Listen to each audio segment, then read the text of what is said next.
Hello बच्चों, कैसे हो सब। आज हम लोग एक बहुत ही बेसिक चीज़ पढ़ने वाले हैं। इसके लिए मैं यहाँ पे 3 एग्जाम्पल ये कर रहा हूँ।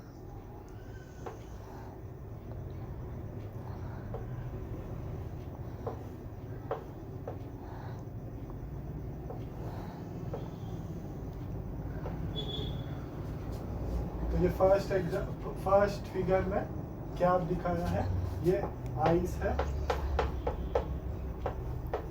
ये वाटर है, और ये बलून है।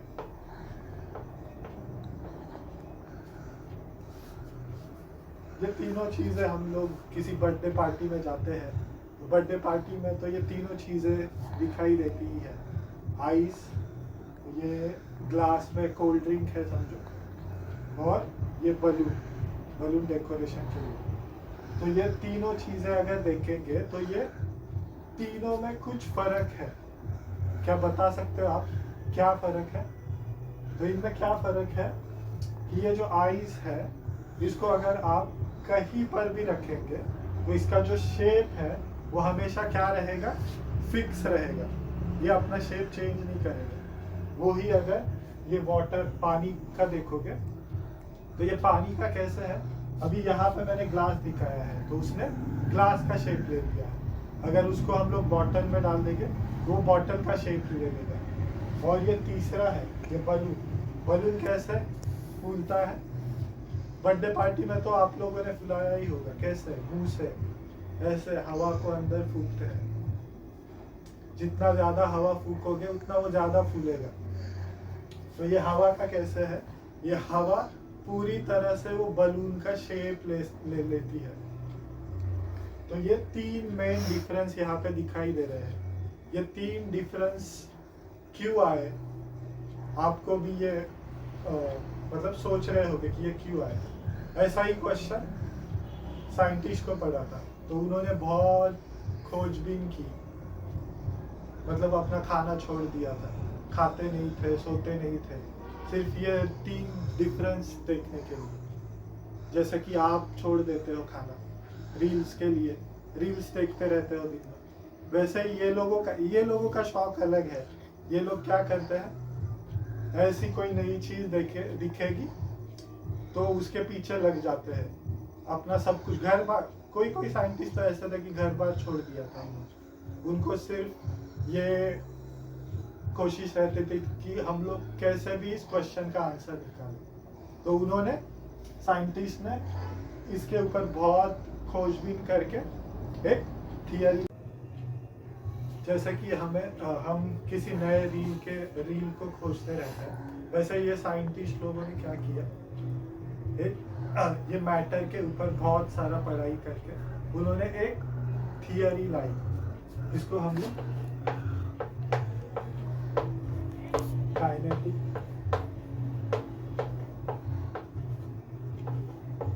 थियरी ऑफ मॉलिक्यूल्स बोलते हैं। तो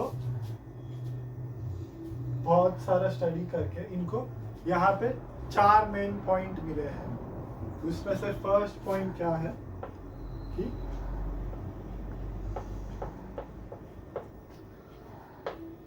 matter is made up of tiny particles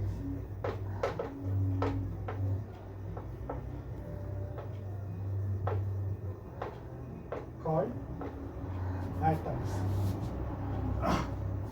तो मैंने अब पहले जो एग्जाम्पल बताए थे तीनों, ये तीनों किसके एग्जाम्पल है, साइंटिस्ट ने इन तीनों को मैटर करके पुकारा है। मैटर क्या होता है, मैटर ऐसी चीज है जिसका खुद का एक वजन होता है और एक शेप होता है।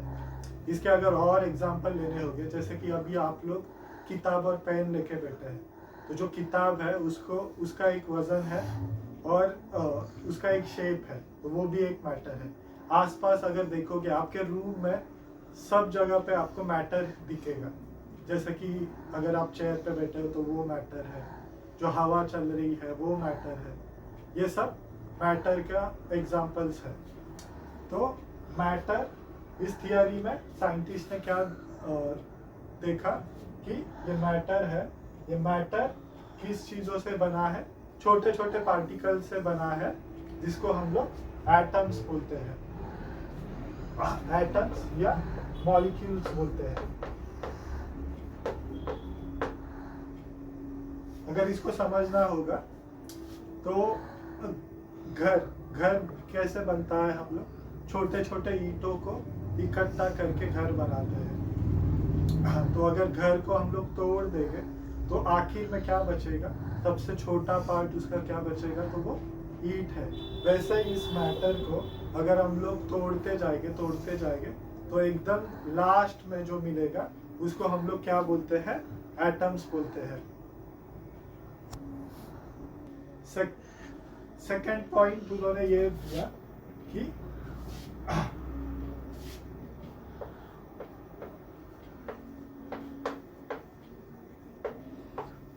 molecules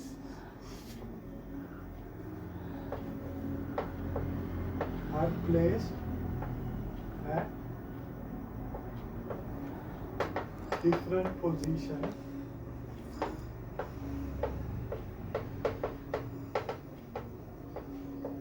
and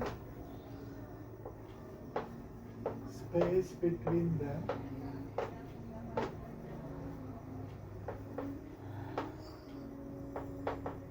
is called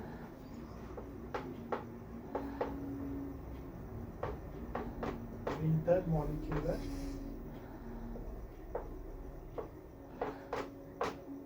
space। तो अगर हम लोग यहाँ पे देखेंगे, यहाँ पे एक मॉलिक्यूल रखा गया है और यहाँ पे दूसरा मॉलिक्यूल या एटम मान सकते हैं। तो साइंटिस्ट ने क्या बोला कि ये जो मॉलिक्यूल्स है वो फिक्स पोजीशन पे रखे होते हैं और इन दो मॉलिक्यूल्स के बीच का ये जो डिस्टेंस दिख रहा है इसको हम लोग क्या बोलते हैं, इंटरमॉलिक्यूलर स्पेस बोलते हैं। इसको अगर और अच्छे से समझना होगा तो स्कूल में हम लोग जैसे बैठते हैं तो आगे वाले स्टूडेंट और आपके बीच में एक स्पेस रहता है। तो अगर आप खुद को मॉलिक्यूल समझ लेंगे तो और आगे वाले स्टूडेंट को भी मॉलिक्यूल समझ लेंगे तो ये दोनों के बीच का जो डिस्टेंस है इसको हम लोग क्या बोलेंगे, इंटरमॉलिक्यूलर स्पेस बोलेंगे। समझ आ रहा है कुछ?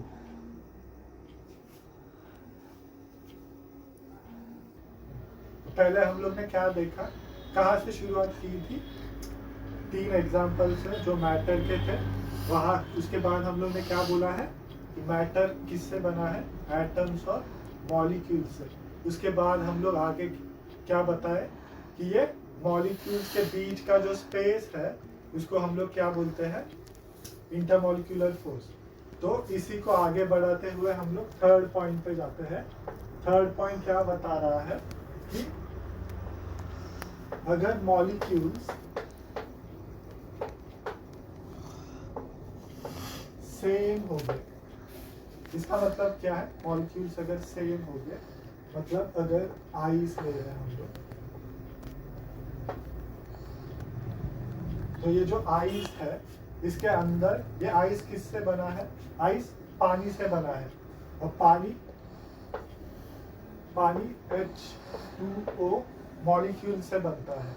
तो इस आइस के अंदर सब H2O मॉलिक्यूल्स हो गए। यहाँ से हम लोग एक उठाते हैं मॉलिक्यूल, यहाँ से एक उठाते हैं H2O मॉलिक्यूल। तो इन दोनों के बीच में क्या रहेगा, ये दोनों मॉलिक्यूल्स कैसे हैं, सेम है और ये इनके बीच का इनके बीच में एक क्या होगा, फोर्स होगा, फोर्स ऑफ अट्रैक्शन, जो क्या करके रख रहा है, इनको पकड़ के रख रहा है। इसको अगर हम और अच्छे से समझना चाहते हैं तो हमारे स्कूल में हमारे दोस्त होते हैं, सेम क्लास में अगर पढ़ने वाले 2 स्टूडेंट्स हैं और वो अगर फ्रेंड्स है तो उनके बीच में एक बॉन्डिंग होती है। बॉन्डिंग को हम लोग एज अ फोर्स ले सकते हैं।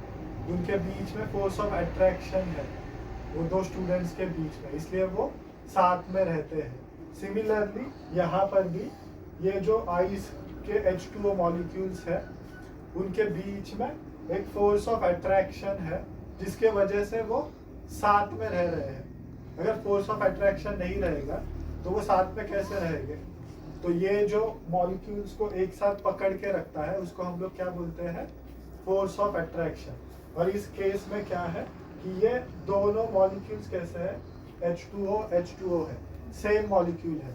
तो ऐसे सेम मॉलिक्यूल्स के बीच में फोर्स ऑफ अट्रैक्शन होगा तो उसको हम लोग क्या बोलते हैं? कोहेसिव फोर्स बोलते हैं। Cohesive force.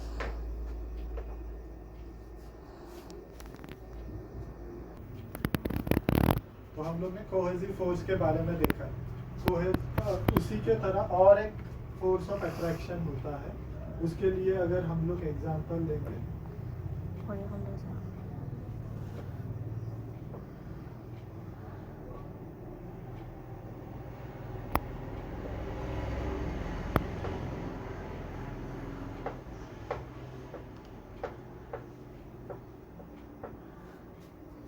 तो ये इस एग्जांपल में मैंने क्या दिखाया है? ये एक वाटर का ग्लास है और ये वाटर के अंदर ये शुगर पार्टिकल्स है।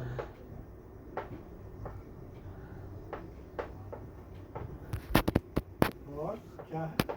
वाटर है। शुगर पार्टिकल क्या है? मैटर है। शुगर पार्टिकल भी एक मैटर है और ये वाटर भी एक मैटर है। तो ये शुगर पार्टिकल शुगर के मॉलिक्यूल से बना है और ये वाटर के मॉलिक्यूल से बना है। जब भी हम इन दोनों को मिक्स कर रहे हैं तो वो साथ में रह रहे हैं। तो यहाँ पे क्या हो रहा है? डिफरेंट मॉलिक्यूल्स साथ में रह रहे हैं। तो हमने क्या देखा था? जब भी साथ में रहना होगा तो हमें एक फोर्स ऑफ अट्रैक्शन चाहिए। तो ये डिफरेंट मॉलिक्यूल्स के बीच में भी एक फोर्स ऑफ अट्रैक्शन होगा।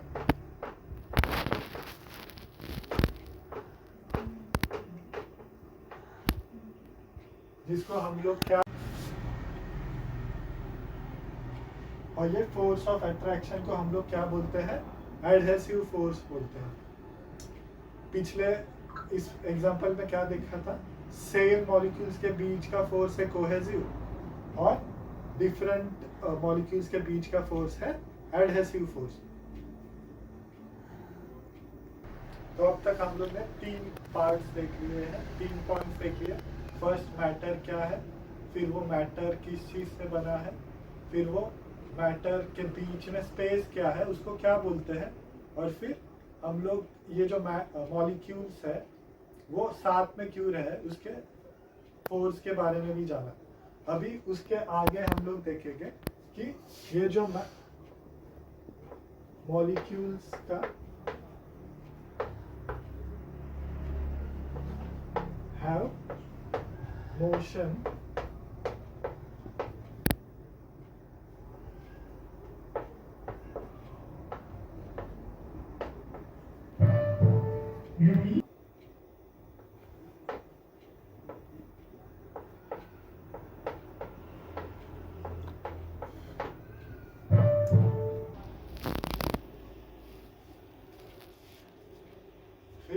फोर्थ पॉइंट में यहाँ पे मैंने क्या लिखा है? Molecules have motion due to which they have kinetic energy. तो ये जो मॉलिक्यूल्स है वो चुपचाप नहीं रहते।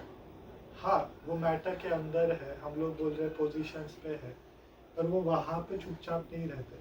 जैसे कि स्कूल में भी बच्चे क्लासरूम में रहेंगे तो वो कुछ ना कुछ करते रहते हैं। थोड़ी हम लोग जैसे फेविकॉल लगा दिया वैसे एक ही जगह पे बैठते हैं, ऐसा तो नहीं है। तो उसको ही अगर हम लोग एग्जांपल देखेंगे तो ये मॉलिक्यूल्स भी हम बच्चों जैसे ही है। ये बच्चों की तरह कुछ ना कुछ मूवमेंट करते रहते हैं, और ये मूवमेंट के वजह से इनमें क्या होता है, काइनेटिक एनर्जी होता है। अब हम वो मेन क्वेश्चन पे आते हैं। ये तीनों में, जैसे कि आइस, वाटर और एयर, इन तीनों में क्या फर्क है? उसके लिए सबसे पहला पैरामीटर है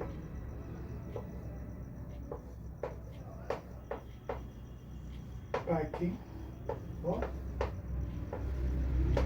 मॉलिक्यूल्स।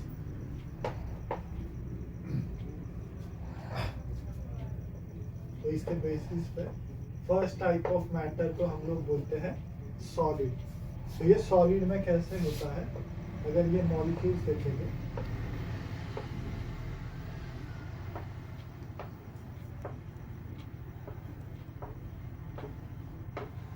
तो ये बहुत क्लोज होते हैं।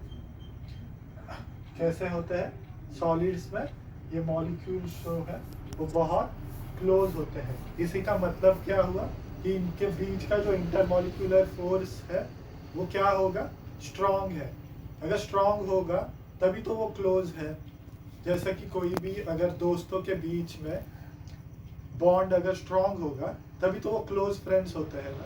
वैसे ही यहाँ पे सॉलिड में कैसा होता है, मॉलिक्यूल्स क्लोज होते हैं। क्या होते हैं? क्लोज होते हैं, जिसके वजह से उनका इंटरमॉलिक्यूलर फोर्स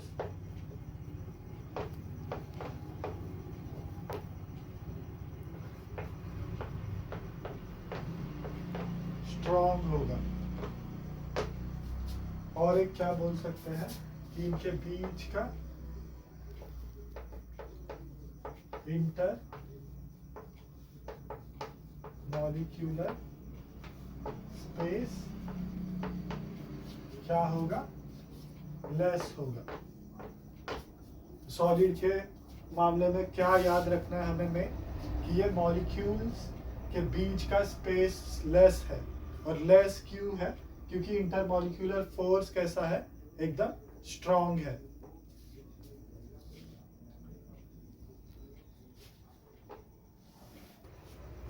और इसी इंटरमॉलिक्यूलर स्पेस और फोर्स के वजह से सॉलिड्स को क्या मिलता है, सॉलिड्स का एक डेफिनेट शेप होता है,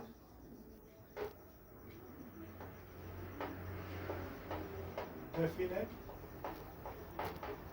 वॉल्यूम होता है,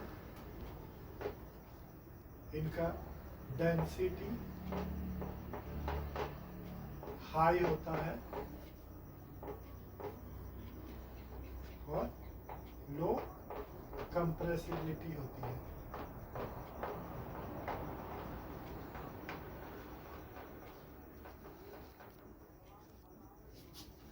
क्या होता है? डेफिनेट शेप होता है, definite volume, definite density high होगी और लो कंप्रेसिबिलिटी होती है। ये चारों पॉइंट्स को अगर समझना होगा तो मैं वो फिर से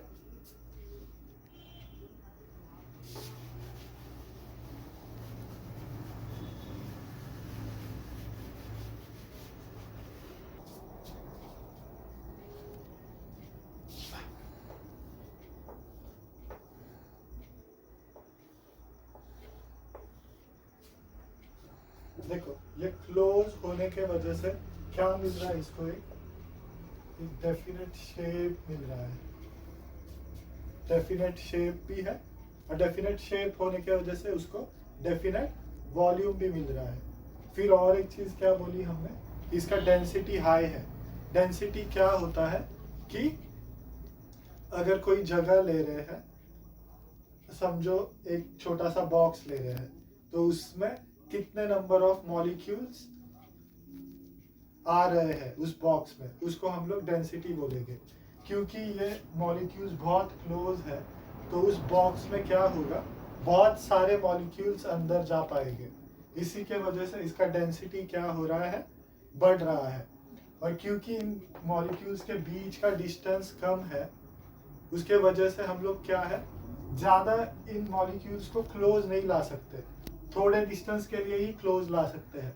इसी के वजह से क्या आ रहा है, वो जो फोर्थ पॉइंट है कि वो इनका कंप्रेसिबिलिटी बहुत नेग्लिजिबल होता है। कंप्रेसिबल मतलब क्या होता है, मॉलिक्यूल्स को और नज़दीक लाना, पर इनके पास तो पहले से ही कम डिस्टेंस है, तो वो और कितना नज़दीक आएंगे, इसलिए इनका कंप्रेसिबिलिटी लेस होता है। नेक्स्ट हम लोग लिक्विड का देखते हैं। लिक्विड का पैकिंग कैसे होता है। लिक्विड में मॉलिक्यूल्स के बीच का डिस्टेंस सॉलिड से थोड़ा दूर होता है। सॉलिड्स के कैसे थे, एकदम क्लोज थे, जैसे कि क्लोज फ्रेंड्स हो। लिक्विड का कैसे है कि एक क्लास में है, फ्रेंड्स है पर इतने क्लोज नहीं है, तो लिक्विड वैसे हो गया। तो इनके बीच में डिस्टेंस थोड़ा ज्यादा है। ये हमें क्या बता रहा है कि फर्स्ट तो क्या है कि inter molecular space is slightly more, और ये स्लाइटली मोर क्यों है, तो ये inter molecular force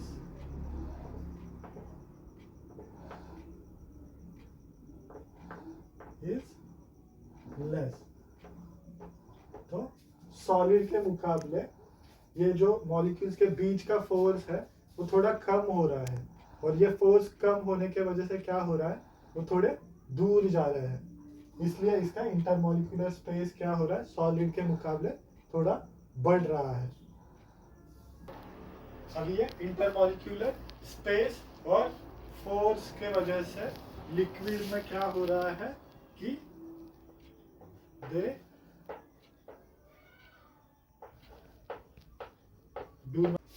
do not have definite shape. They have definite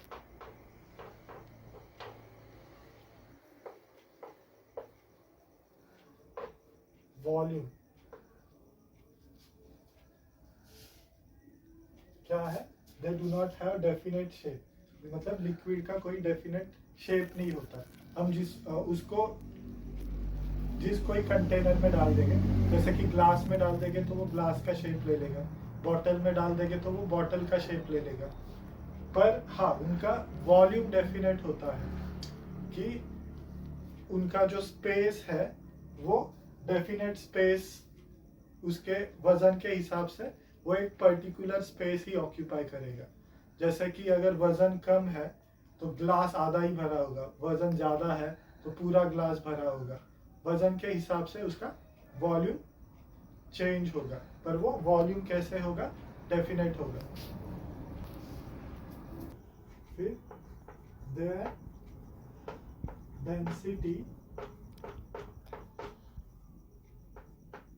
is slightly less, और compressibility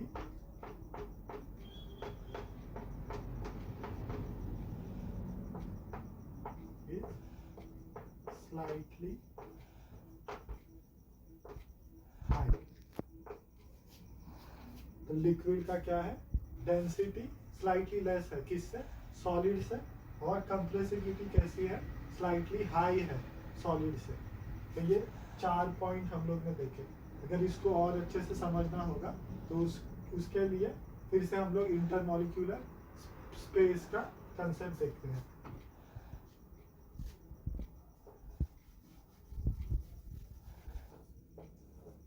लिक्विड के मॉलिक्यूल्स कैसे होते हैं, उनके बीच में डिस्टेंस थोड़ा ज़्यादा होता है, तो ये ज़्यादा होने के वजह से क्या है, सॉलिड का अगर देखेंगे तो सॉलिड के एकदम क्लोज थे, इसलिए वो एक डेफिनेट शेप ले पा रहा था। और यहाँ पे क्या है, ये डिस्टेंस बिटवीन द मॉलिक्यूल्स थोड़ा बढ़ रहा है, उसके वजह से वो अपना शेप रिटेन नहीं कर पा रहे, पर वो क्या रिटेन कर पा रहे हैं, उसका वॉल्यूम रिटेन कर पा रहे हैं। अगर डेंसिटी के बारे में जानेंगे तो हम लोग ने अगर सेम बॉक्स लेंगे और जहाँ पे हम लोग ने सॉलिड के मॉलिक्यूल्स रखे थे, तो उसका शेप तो अभी सेम ही है उस बॉक्स का। तो उस शेप में अगर हम लोग लिक्विड के मॉलिक्यूल्स डालेंगे तो वहाँ पे क्या हो जाएगा कि वहाँ पे इतने ही मॉलिक्यूल्स आ पाएंगे, मतलब कम मॉलिक्यूल्स ही आ पाएंगे। क्योंकि कम मॉलिक्यूल्स आ रहे हैं इसलिए उसका डेंसिटी कैसे हो रहा है, लो हो रहा है। और कंप्रेसिबिलिटी किस पे डिपेंड करता है, कंप्रेसिबिलिटी मतलब वो मॉलिक्यूल्स को हम लोग कितना और नजदीक ला सकते हैं। क्योंकि यहाँ पे इतना स्पेस है, उसके वजह से अगर हम कोई फोर्स लगाएंगे तो इन दोनों को और नजदीक ला सकेंगे। इसलिए इसका कंप्रेसिबिलिटी कैसे है, सॉलिड से थोड़ा ज्यादा है।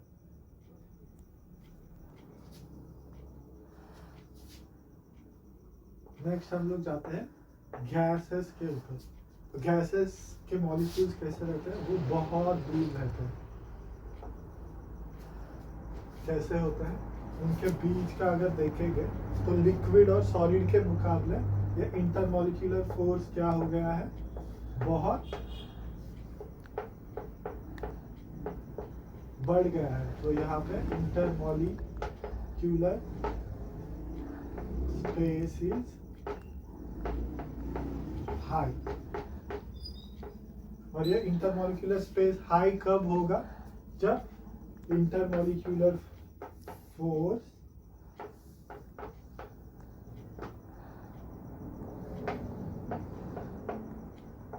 is very low।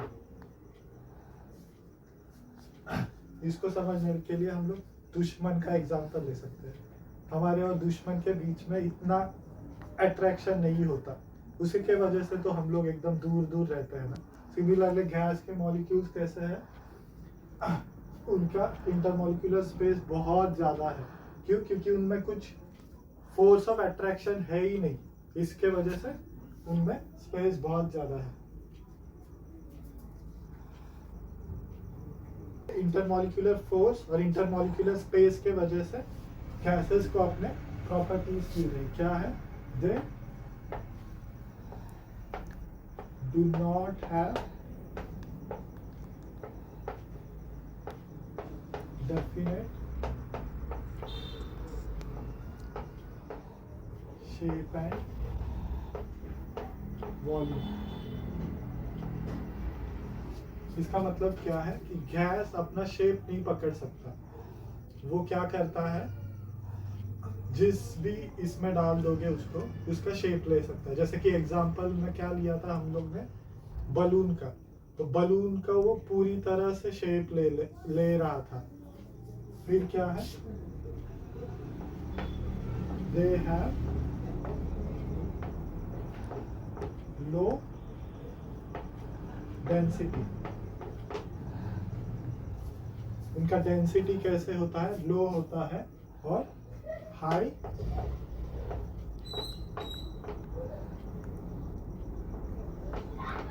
कंप्रेसिबिलिटी।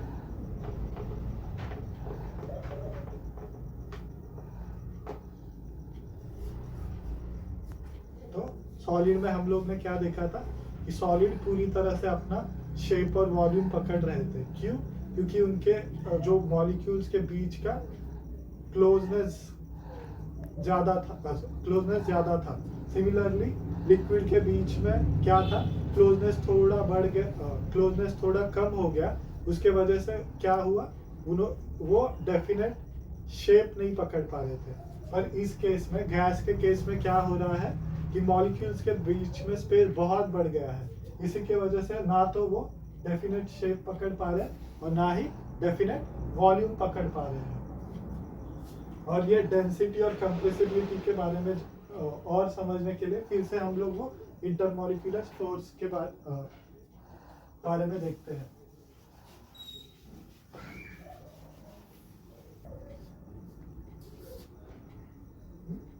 तो गैसेस में क्या देखा था हम लोग ने, मॉलिक्यूल बहुत दूर है।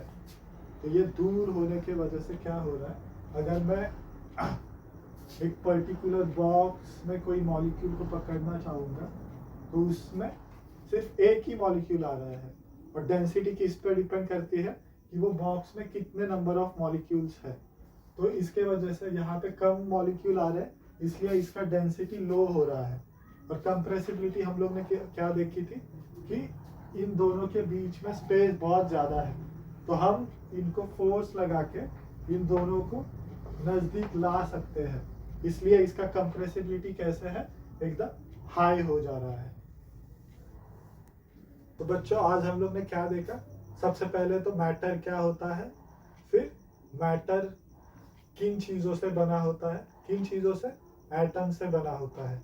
फिर ये एटम्स के बीच के डिस्टेंस को हम लोग क्या बोलते हैं, इंटरमॉलिक्यूलर स्पेसिंग बोलते हैं। उसके बाद हम लोग ने ये इंटरमॉलिक्यूलर फोर्स के बारे में देखा कि दो इंटरमॉलिक्यूल अगर सेम मॉलिक्यूल्स हो गए तो उनके बीच के फोर्स को हम लोग क्या बोलते हैं, कोहेसिव फोर्स बोलते हैं। और अगर डिफरेंट मॉलिक्यूल्स है तो उनके बीच का जो फोर्स ऑफ अट्रैक्शन है इसको हम लोग एडहेसिव फोर्स बोलते हैं। बाद में हम लोग ने एक पैरामीटर देखा जो कि बहुत इंपॉर्टेंट पैरामीटर है, कौन सा, पैकिंग ऑफ मॉलिक्यूल्स। तो अगर सॉलिड में देखेंगे तो मॉलिक्यूल्स बहुत क्लोज होते हैं और उनका इंटरमॉलिक्यूलर फोर्स ज़्यादा होता है।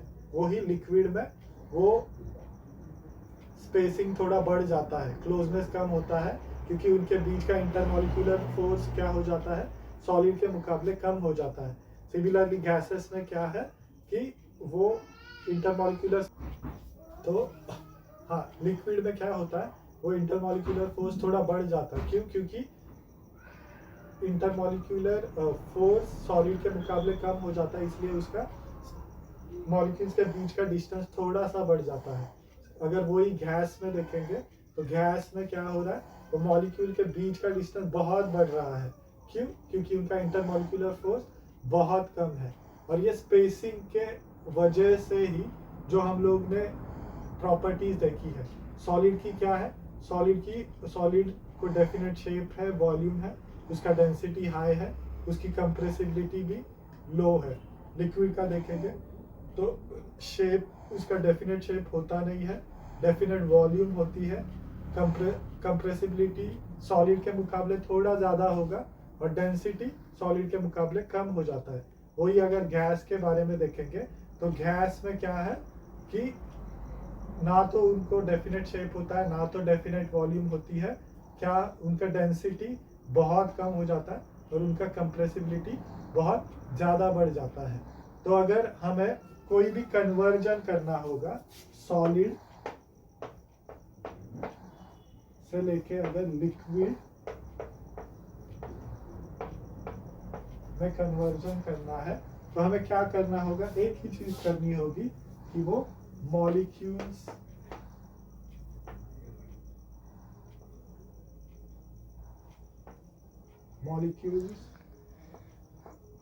should be